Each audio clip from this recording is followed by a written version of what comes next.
उत्तर प्रदेश मुख्यमंत्री योगी आदित्यनाथ ने किया बांदा का दौरा। राजकीय मेडिकल कॉलेज में अधिकारियों के साथ की समीक्षा बैठक। बुंदेलखंड दौरे पर निकले मुख्यमंत्री योगी आदित्यनाथ बांदा पहुंचे। मुख्यमंत्री ने बांदा पहुंचकर सबसे पहले जनपद के बड़ोखर खुर्द गांव का स्थलीय निरीक्षण कर स्वास्थ्य सुविधाओं का जायजा लिया। इसके साथ ही उन्होंने स्थानीय मेडिकल कॉलेज में जनप्रतिनिधियों और वरिष्ठ अधिकारियों के साथ समीक्षा बैठक भी की। इस दौरान उन्होंने मीडिया से बात करते हुए कहा कि प्रदेश में तेजी से कोरोना संक्रमण के मरीजों में कमी आ रही है। मुख्यमंत्री योगी आदित्यनाथ 3:25 पर बांदा पुलिस लाइन पहुंचे, जिसके बाद उन्होंने सबसे पहले बांदा जनपद के बड़ोखर गांव का स्थलीय निरीक्षण किया। साथ ही गांव की निगरानी समिति से मिलकर स्वास्थ्य व्यवस्थाओं का जायजा लिया। इसके बाद मुख्यमंत्री स्थानीय राजकीय मेडिकल कॉलेज पहुंचे, जहां उन्होंने जनप्रतिनिधियों और अधिकारियों के साथ समीक्षा बैठक कर कोरोना को लेकर स्वास्थ्य व्यवस्थाओं की स्थिति की समीक्षा की। साथ ही अधिकारियों को जरूरी निर्देश भी जारी किए। मुख्यमंत्री योगी आदित्यनाथ ने बाद में मीडिया को ब्रीफ करते हुए कहा कि इस देश की लड़ाई चित्रकूट मंडल बहुत अच्छे से इस अभियान को लेकर आगे बढ़ रहा है। मेडिकल कॉलेज की भूमिका रही हो या सभी जिलों के अधिकारियों की, कोरोना फ्रंट लाइन वॉरियर हो या जनप्रतिनिधियों की, सभी ने पूरी जवाबदेही के साथ कार्य किया है। मेरी आप सबसे अपील है कि कोरोना टेस्टिंग और वैक्सीन लगवाने से कोई भागे नहीं। गांव में हमारी निगरानी समितियां हैं, घर घर जाकर स्क्रीनिंग की जा रही है, दवाइयों की किट भी दी जा रही है। मुख्यमंत्री ने सभी से घरों में रहने की अपील की है, जिससे कोरोना की चेन को तोड़ा जा सके। मुख्यमंत्री ने न्यायिक अधिकारियों और मीडिया कर्मियों के लिए अलग से वैक्सीनेशन सेंटर बनाने के लिए भी निर्देशित किया है। उन्होंने कहा कि वैक्सीन एक बड़ा सुरक्षा कवच है। हम प्रधानमंत्री के बड़े आभारी हैं, जिन्होंने 2 स्वदेशी वैक्सीन दी और एक तीसरी वैक्सीन दी स्पुतनिक देश के अंदर आ चुकी है। प्रदेश में दोनों स्वदेशी वैक्सीन लगाने का कार्य किया जा रहा है। 18 से 45 वर्ष के ग्रुप के लोगों को 9 जिलों में वैक्सीनेशन का कार्य शुरू किया जा चुका है। शेष बचे हुए जिलों में 1 जून से शुरू कर दी जाएगी। ये थी विष्णु सिंह की रिपोर्ट। कोरोना महामारी के खिलाफ देश की जो लड़ाई है वह मजबूती के साथ आदरणीय प्रधानमंत्री जी के नेतृत्व में, उनके मार्गदर्शन में आगे बढ़ रही है और उसके अपेक्षित परिणाम भी सामने आ रहे हैं। देश की सबसे बड़ी आबादी का प्रदेश उत्तर प्रदेश अपनी सक्रिय भूमिका के साथ इसमें योगदान दे रहा है। उत्तर प्रदेश में, जिस प्रदेश के बारे में दुनिया के विशेषज्ञ तमाम प्रकार की आशंकाएं व्यक्त करते थे कि 25 अप्रैल के बाद यूपी की स्थिति अत्यंत खतरनाक हो जाएगी, कोरोना के 1 लाख से अधिक मामले प्रतिदिन आएंगे, अस्त व्यस्त माहौल हो जाएगा। प्रधानमंत्री जी के मार्गदर्शन में उत्तर प्रदेश की टीम ने, हमारे जनप्रतिनिधियों ने, प्रशासन ने, हेल्थ वर्कर्स ने, कोरोना वॉरियर्स ने, स्वयंसेवी संगठनों ने पूरी मजबूती के साथ, पूरी मुस्तैदी के साथ इसका सामना किया और आज उसका परिणाम है कि 30 अप्रैल को उत्तर प्रदेश में जो एक्टिव केस 3,10,000 थे, आज वो घट करके मात्र 84,000 रह गए हैं। 2,26,000 एक्टिव केस कम हुए हैं पिछले 22 दिनों में। हमारे यहां सबसे अधिक पॉजिटिव केस आए थे 24 अप्रैल को, 38,000 से अधिक केस आए थे। आज 4,800 पॉजिटिव केस उत्तर प्रदेश के अंदर आए हैं। यानी ये वह अभियान है जो टेस्ट एंड ट्रीट का अभियान हम लोगों ने प्रारंभ किया था, उसका परिणाम भी इसी रूप में हमारे सामने आ रहा है। फर्स्ट वेव और सेकेंड वेव में कुछ अंतर था। फर्स्ट वेव में संक्रमण था, लेकिन सेकेंड वेव में उससे भी कई गुना, लगभग 30 से 50 गुना संक्रमण था। अचानक एकाएक एक बड़ी आबादी उसकी चपेट में आई, ऑक्सीजन की डिमांड हुई, वेंटिलेटर और ऑक्सीजन युक्त बेड्स की डिमांड हुई, लेकिन आज उसको भी नियंत्रित किया गया। पहली बार आपने देखा होगा ऑक्सीजन एक्सप्रेस चलाए गए, उद्योगों में जाने वाली ऑक्सीजन को भी मेडिकल ऑक्सीजन में बदल करके उसे हॉस्पिटल तक पहुंचाने की व्यवस्था की गई। वायुसेना के विमानों का उपयोग किया गया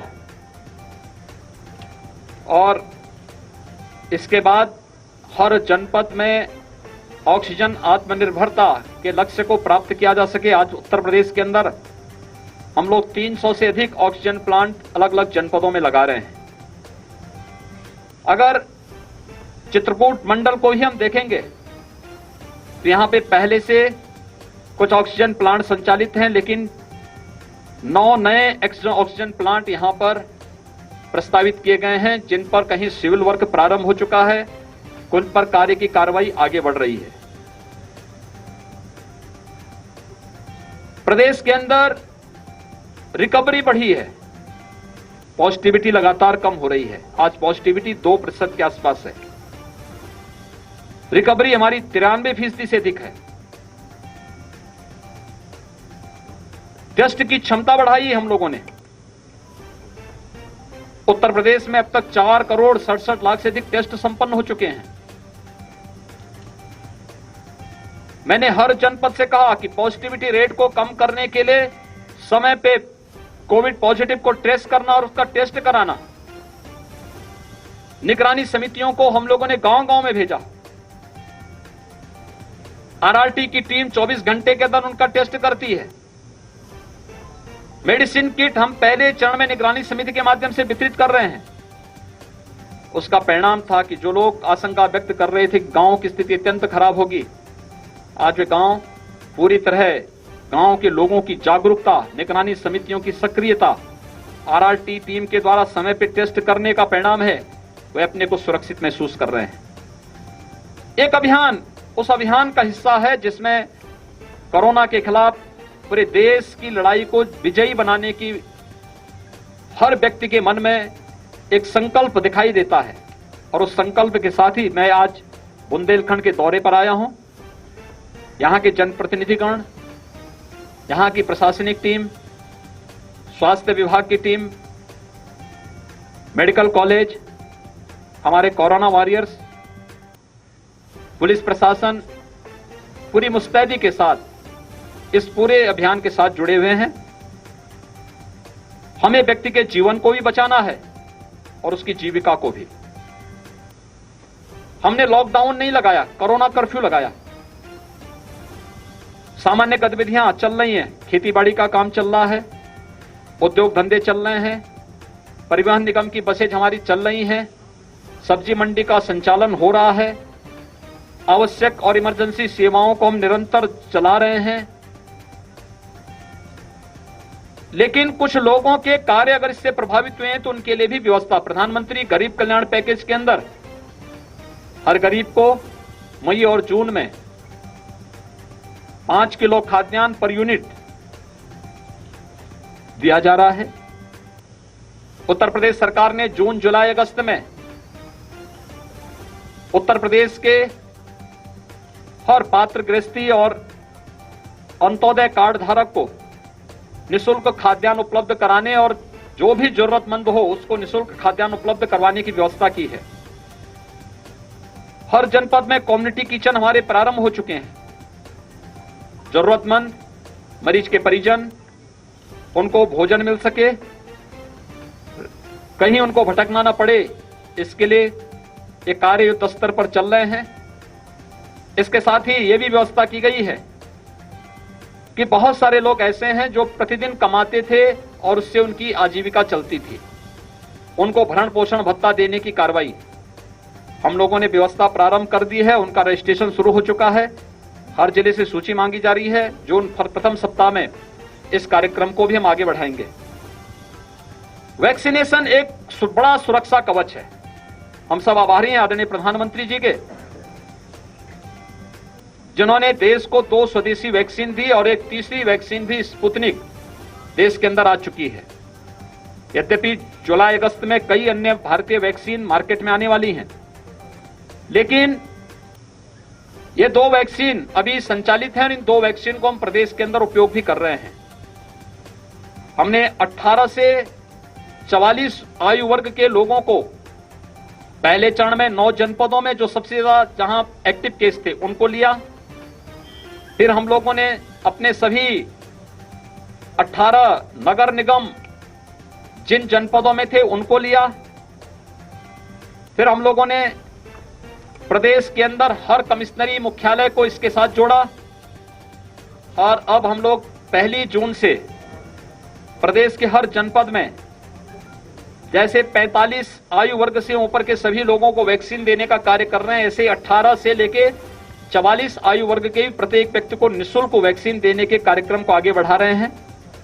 हम लोगों ने भी व्यवस्था की है कि वहां पर प्रॉपर व्यवस्था हो, वेटिंग एरिया हो, ऑब्जर्वेशन का एरिया हो, जनप्रतिनिधिगण उसमें सक्रिय सहभागिता के साथ अपना योगदान दे रहे हैं। और यह भी व्यवस्था की जा रही है कि हर एक जनपद में न्यायिक अधिकारियों के लिए और मीडिया के लिए अलग से काउंटर लगे, एक सेंटर उनके लिए बना दिए जाएं, जहां पर वे और उनके परिवारजन वैक्सीन लेकर के एक सुरक्षा कवच उनको प्राप्त हो सके। यह व्यवस्था भी 1 जून से पूरे प्रदेश के अंदर प्रारंभ करने की तैयारी चल रही है। कोरोना के खिलाफ ये देश की लड़ाई, चित्रकूट मंडल बहुत अच्छे ढंग से इस अभियान को लेकर के आगे बढ़ा है। उसके अपेक्षित परिणाम भी सामने आए हैं। मेडिकल कॉलेज की भूमिका रही हो, हर जिले के अंदर स्वास्थ्य की टीम का, प्रशासनिक टीम का, पुलिस की टीम का या फिर जनप्रतिनिधियों की भूमिका, सभी ने पूरी जवाबदेही के साथ अपनी जिम्मेदारियों का निर्वहन किया है। मेरी आप सबसे भी अपील है, वैक्सीन लेने के लिए और कोरोना टेस्ट करने से कोई भागे ना। हर व्यक्ति, हमारी टीमें गांव-गांव जा रही हैं, स्क्रीनिंग कर रही है, वे टेस्ट कराने में अपना योगदान दें।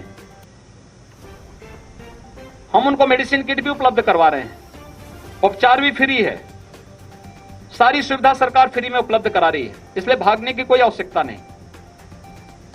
दूसरा, वैक्सीन के लिए गांव-गांव में भी हम कॉमन सर्विस सेंटर को इसका केंद्र बिंदु बनाना चाहते हैं। हर जागरूक व्यक्ति हर एक व्यक्ति को जागरूक करे। दूसरा, कोरोना संक्रमण को ब्रेक करने में हमने काफी हद तक सफलता प्राप्त की, लेकिन अभी भी सावधानी बरतने की आवश्यकता है। कोरोना के जो प्रोटोकॉल हैं, 60 साल से ऊपर के लोग, 10 साल से छोटी उम्र के लोग, बच्चे, गर्भवती महिलाएं, कमजोर इम्यूनिटी के लोग, एक या एक से अधिक बीमारी से ग्रसित कोई भी व्यक्ति, वह इस बात को सुनिश्चित करें कि किसी भी स्थिति में उनको घर के बाहर नहीं जाना है, घर में भी मास्क धारण करना है। शेष अन्य लोगों को घर के बाहर अगर आवश्यक हो निकलना तो ही वे निकलें, अन्यथा अनावश्यक बाहर ना निकलें। लेकिन बाहर निकलें तो मास्क जरूर पहने। अगर हम इसका व्यापक प्रचार प्रसार करते हैं, हर व्यक्ति इसका पालन करता है, कोरोना की चेन को हम ब्रेक करने में सफल होंगे। और हमारा विश्वास है कि कोरोना के खिलाफ देश की लड़ाई हर एक नागरिक के सहयोग से, आदरणीय प्रधानमंत्री जी के मार्गदर्शन और उनके नेतृत्व में अवश्य कोरोना को हम परास्त करेंगे और ये देश विजयी होगा। सामान्य जनजीवन फिर से पटरी पर आ रहा है, इसको और मजबूती के साथ आगे बढ़ा करके हम अर्थव्यवस्था को एक संबल भी दे पाएंगे। धन्यवाद जी।